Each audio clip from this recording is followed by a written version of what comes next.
The following program was provided by an independent producer solely responsible for its content. The opinions expressed do not necessarily represent the views of this station, its staff, board of directors, or underwriters. Don't adjust your screen. There is nothing wrong. You're about to enter a world where the very concept of time is rendered obsolete by the sheer power of entertainment. You're about to enter the Boggis Hour.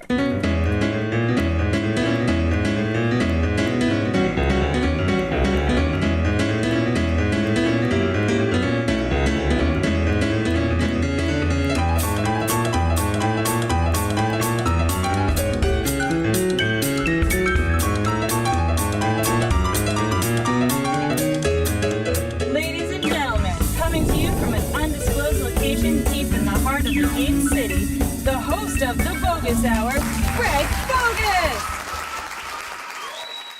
Welcome to another episode of the Boggis Hour. Tonight, I interview comedian, actress, musician Michelle Mortenesen and comedian, actor, motivational speaker Jerry Caruso. So stay tuned for a heck of a show.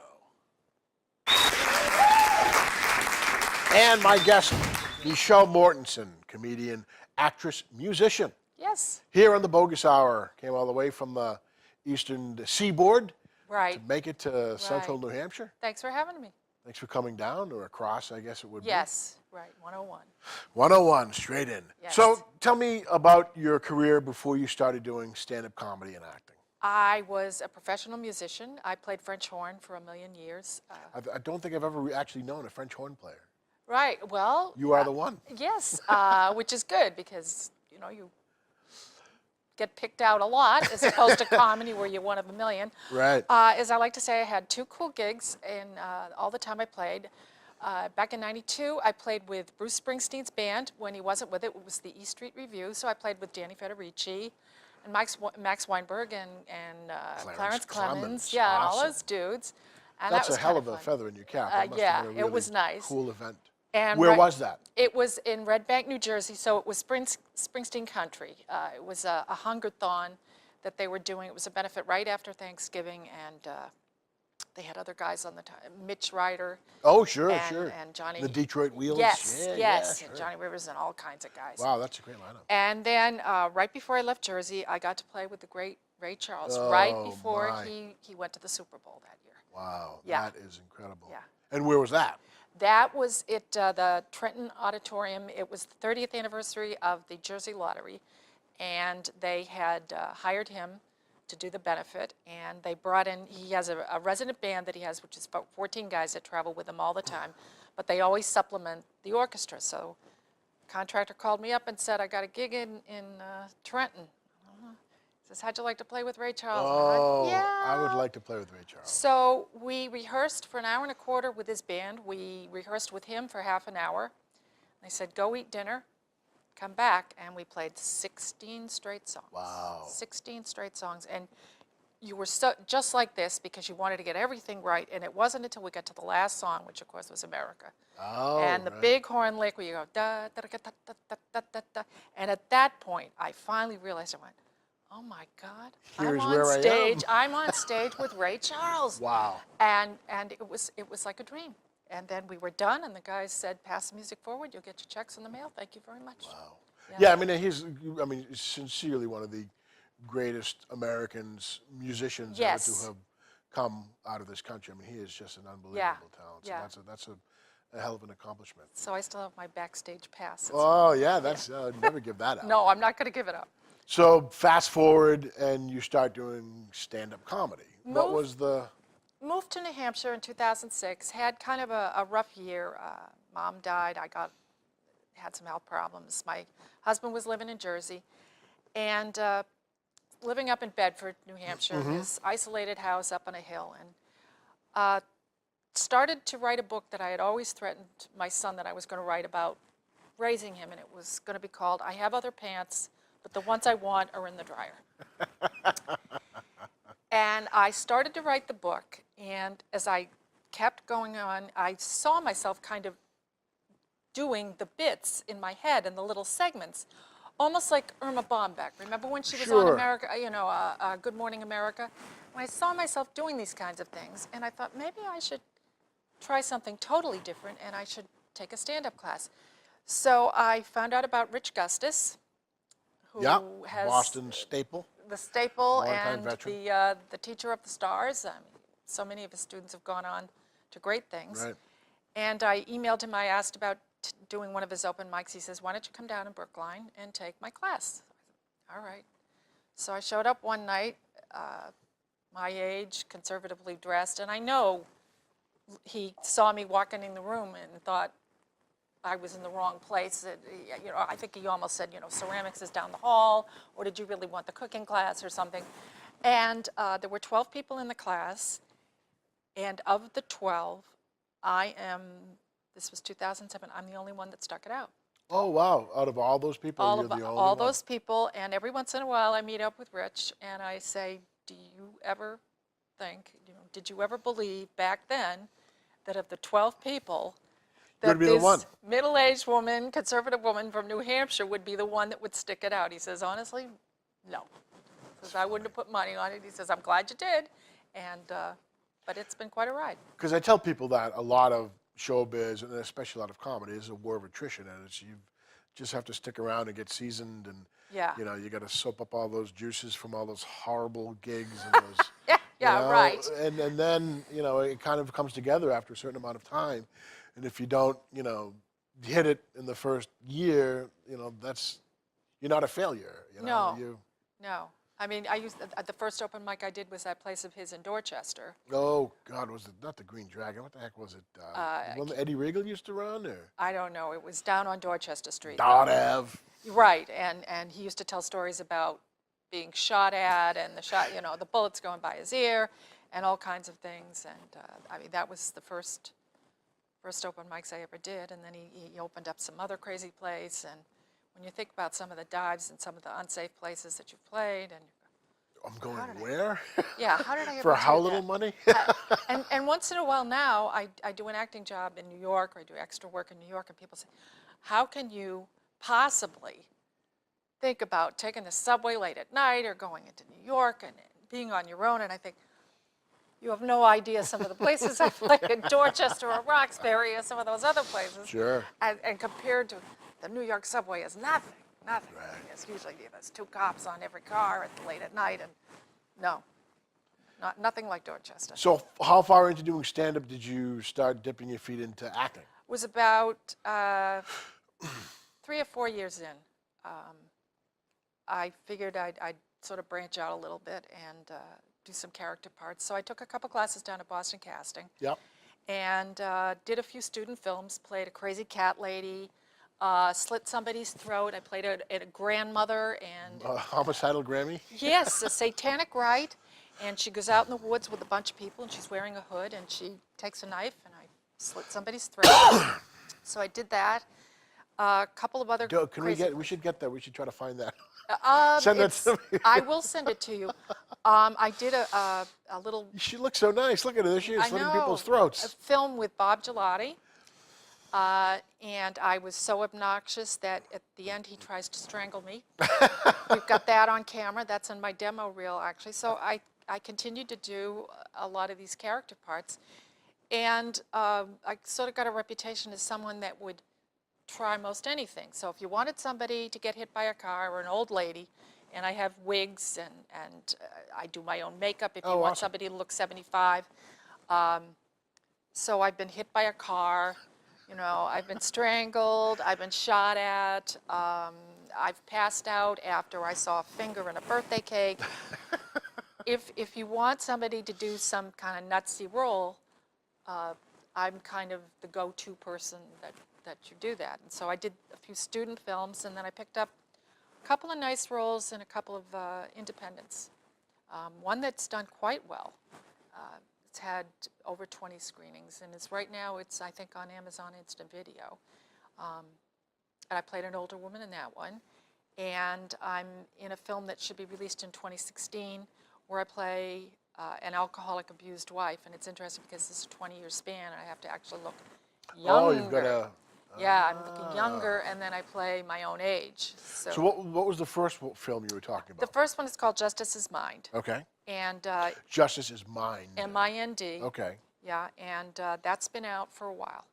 And I play the grandmother, and she's actually married to a minister and the mother of the lead. That seems to be kind of my fate in life. If I'm not playing a crazy older woman, I'm always playing the mother. Well, people talk about getting typecast or falling. I'm like, if it's getting you work, I don't mind.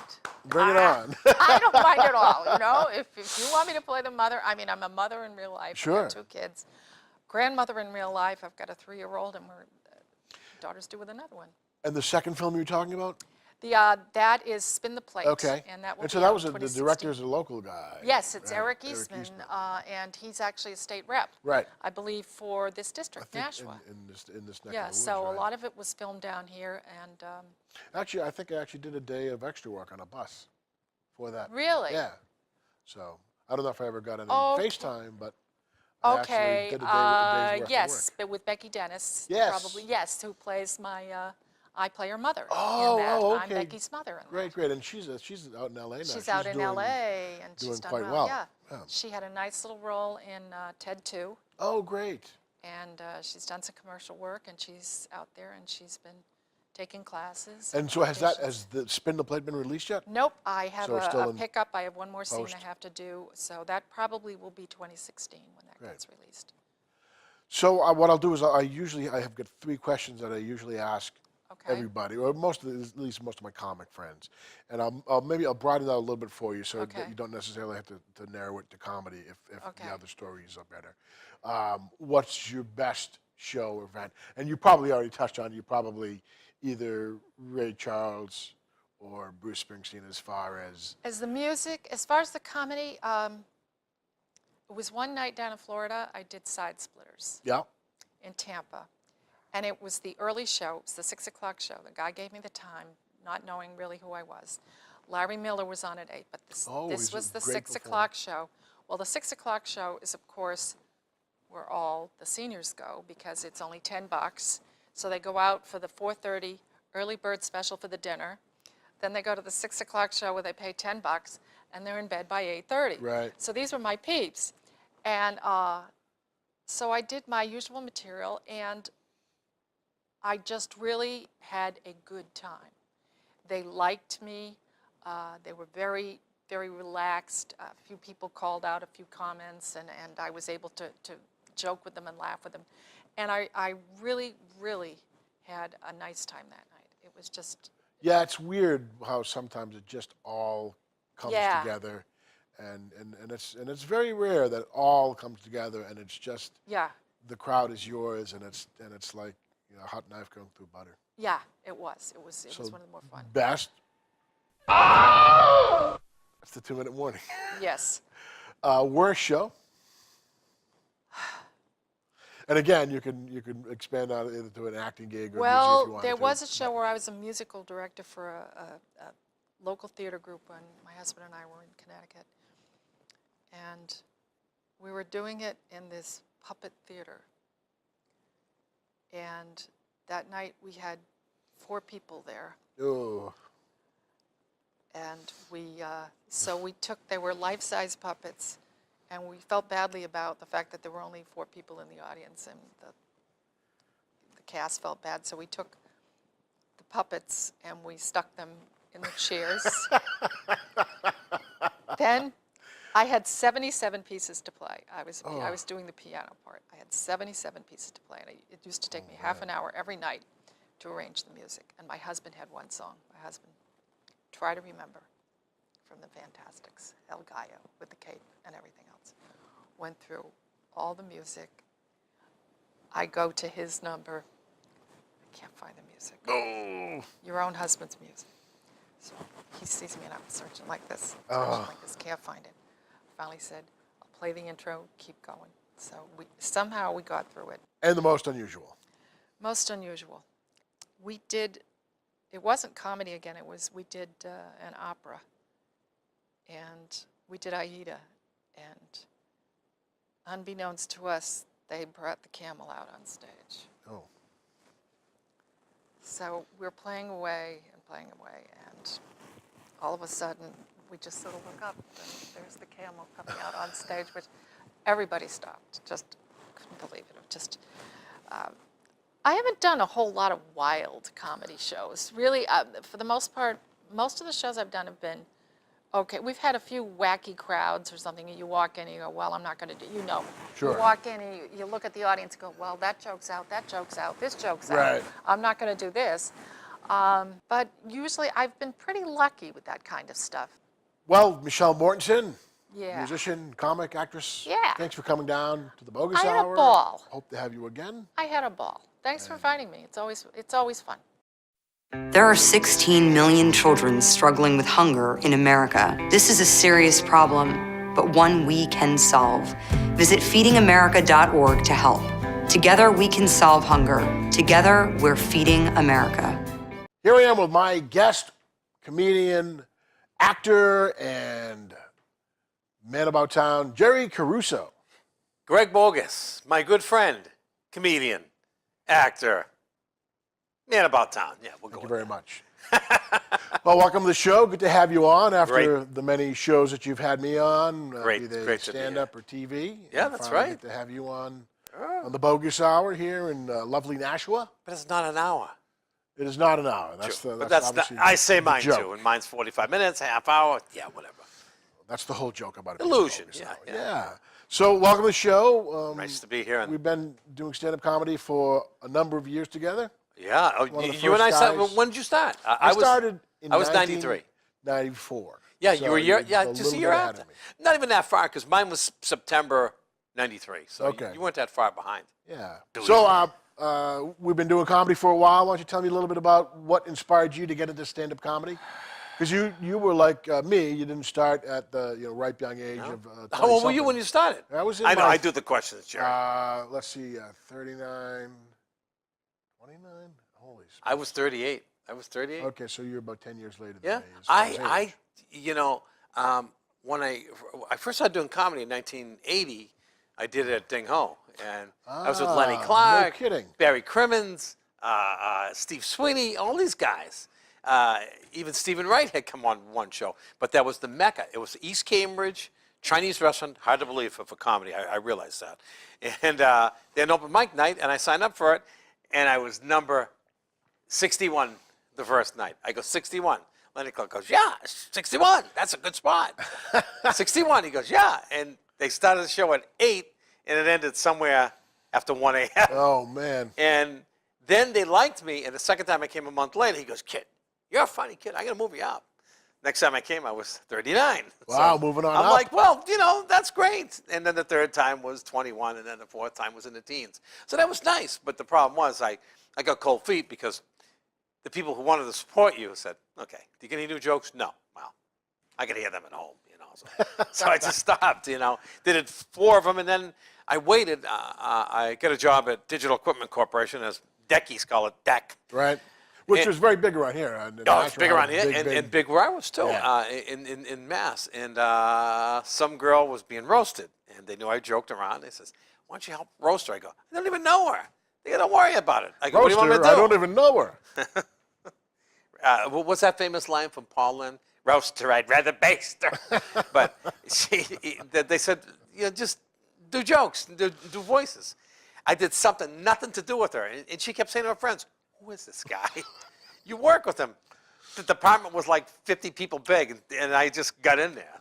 And they said at the end of the show, you were working funny. You should go to Nick's Comedy Stop, and we'll support you. I picked up the phone, And that my was voice shaking. That's 93 It's in 93, so September 13th, 1993, I made my debut. at Nick's Comedy Stop. Nick's Comedy Stop in Boston. Right. Yes. The Joey Carroll used to call it the Thunderdome because Yeah. it just had this ton of people in there, and it was kind of a raucous club. But it was several hundred people in that place. I mean, that was a big, Yeah, and rambling, raucous I room. think the nice part of the old Nick's, and I say the old Nick's because later on down it had a facelift. Right. I'll tell you, what a bad facelift, I'll tell you. Yeah, and the facelift ended up scooping out about 150, 200 seats, and Yeah. kinda It didn't turned do any into- good. It lost its flavor because you and I used to go a lot, whether it be Mondays or Tuesdays or Wednesdays or Thursdays. And it was really good there. Right. Yeah, Monday, Tuesday, and Wednesday. I think Thursday and Sunday was Saugus, Kowloon's. Ah, okay. So, but when we went there, it had the flavor to it, had the stage, it had an audience. They used to give out the tickets. And so I did my thing, but unbeknownst to them, I got there early. I was nervous. I was with my wife, and so I'm talking to a guy from Nick's. He goes, who the hell's the school bus? What's that? Who's the Partridge Family? I go, hey, those are my friends. 13 people piled out of the school bus. And they were happy. They knew they had 13 people. So out of the audience of 42, I had like almost a third of it. There you go. And did 4 or 5 minutes. Jim LaLetta was the host, very kind to me. Wow. He's known this guy for a long time. He's a very funny guy. Glad to have him back. I'm like, who's he talking about? And he calls me up. So. Another great impressionist, Jim LaLetta. Oh, God, is he very good. Him, Bobby Gautreau, I mean, geez, amongst many.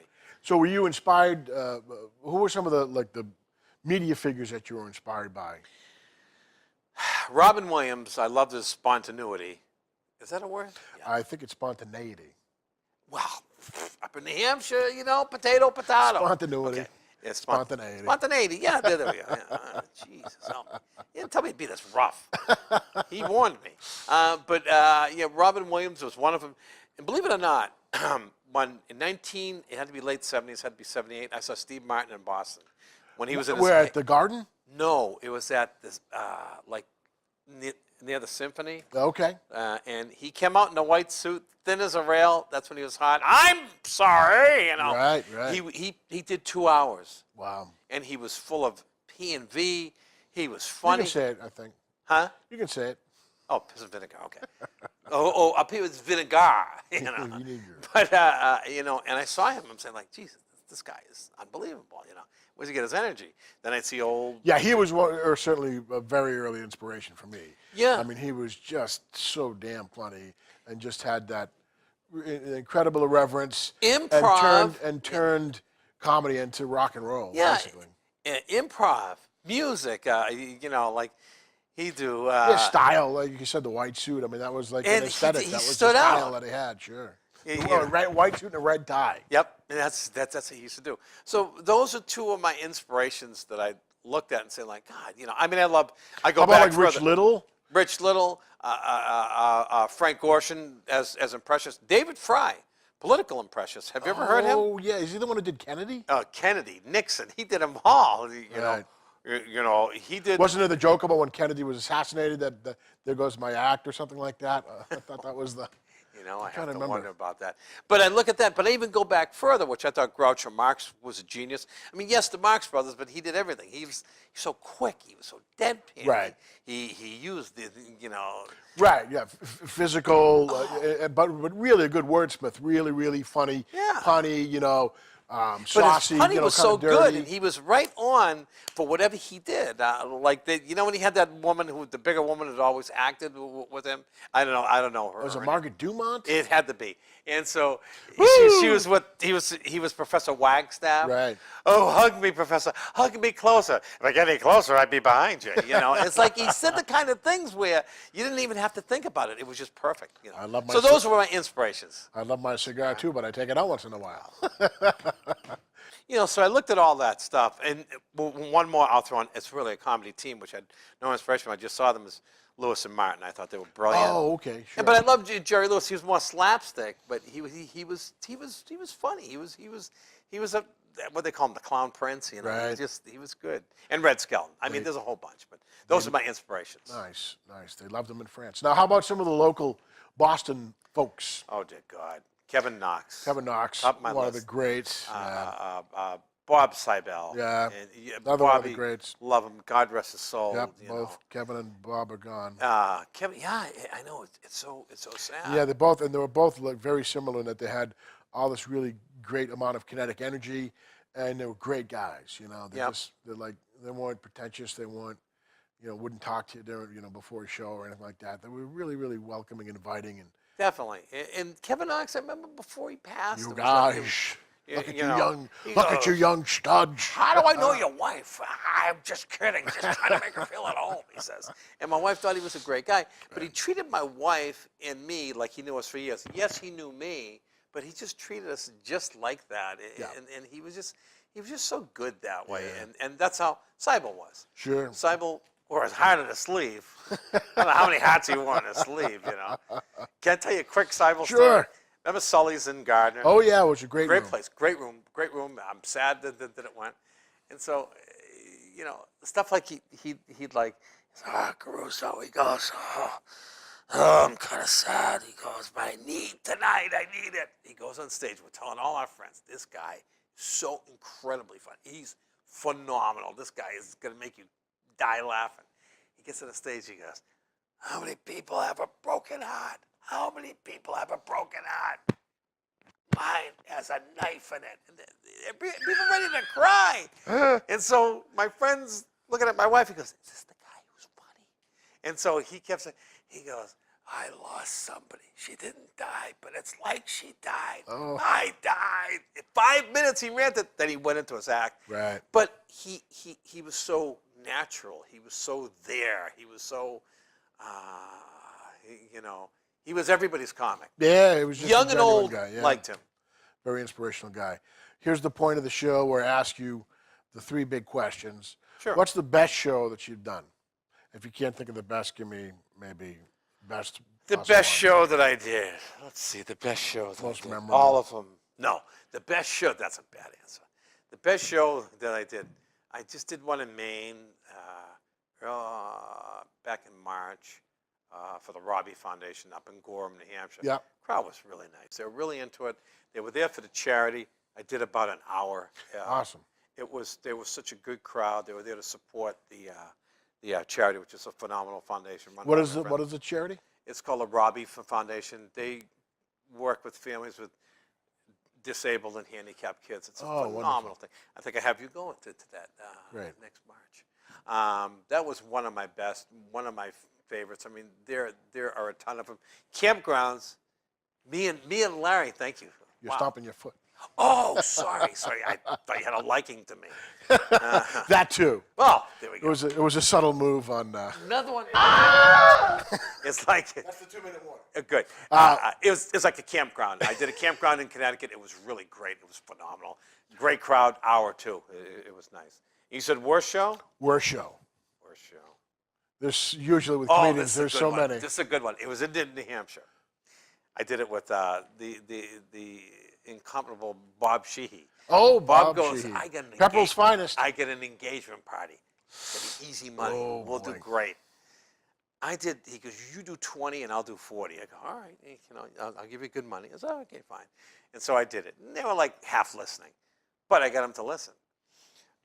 There was such a dead crowd. Whose idea to book comics? And then I got off the stage and the guy goes, good, I'm glad that you're done. I go, well, I'm glad you enjoyed it. He said, I'm glad that you're done. I go, okay. Bob goes up. 2 minutes into a set, he writes on a napkin, get him off the stage. So I brought Bob a beer, and I said, and he goes, oh, get him off the stage now. All right, that's my time. I did 20 minutes, and he did 10. He got more than me. I'm that's like, beautiful. oh, my God. And the most unusual show. Most unusual show. I would have to say when I had to do Relay for Life. I believe it was Ashland. And they said they're going to get a good crowd. And they had us do it at like 9 o'clock. Me and Bill Slumber, I think you know. Oh, yeah, sure. And Bill opened. He was really nervous. And Bill's a good guy. But our audience was 23 little girls from the age of 11 to 13. Oh, you're a perfect demographic. Oh, God. I talked about how boys stink and boys are stupid and who has a boyfriend, who has a girlfriend. And one boy showed up there, do you think he's cute? Ew. And I was like, man. it was like 45 minutes of just ranking on boys in school. And it was fun. That It was fun. sounds wonderful. So that's it. Well, hey, Jerry Caruso, comedian, motivational speaker. Oh, you forgot about that. I did, but we'll That's have to okay. get you on the next time Yeah, around. definitely. We'll have you come on and maybe Definitely. do some cooking or something like that. We'll Hey, have you that's different. make some spaghetti or something like that. Let me I don't know what to make of that. ethnically stereotype you as an Italian. There we go. American. Yeah. So it's great to have you on the show. and Thank we'll you have very back much. I again. really appreciate it. It was a blast. And We need more time. We'd be here for an hour. Then you can make the Greg Boggis hour. it's the bogus hour. Well, it's because time flies like it's an hour. Yeah, but it's not an hour. If you or someone you know would like to be a guest on The Bogus Hour, email us here at thebogishour@gmail.com.